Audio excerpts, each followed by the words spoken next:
आज आपण छोलेची भाजी करणार आहेत. छोलेपुरी. 2 पाण्याने छोले धुवून घेतले. आता 4-5 शिट्ट्या करून घेते मी. छोल्याचं वाटण करणार आहे. कांदा, अद्रक, 2 हिरव्या मिरच्या, टमाटा, कोथिंबीर आणि लसूण. 4 शिट्ट्या करून घेतल्या. छोले मस्त शिजून गेले. हे बघा, मसाला वाटण झालं. छोले मसाला, लाल मसाला, हळद, धनिया पावडर. तेल गरम झालं आपलं.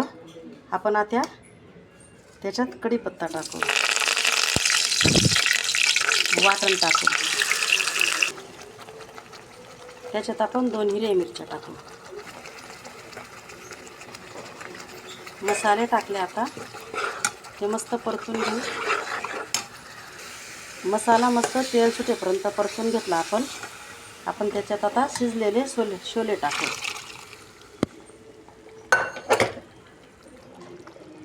आता चवीपुरतं मीठ टाकते आणि कोथिंबीर टाकते. आपली छोलेची भाजी तयार झाली. ही बघा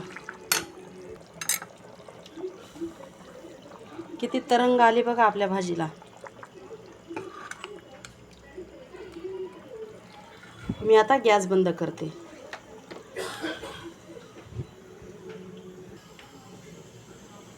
मी तुम्हाला आता ताटात काढून दाखवते.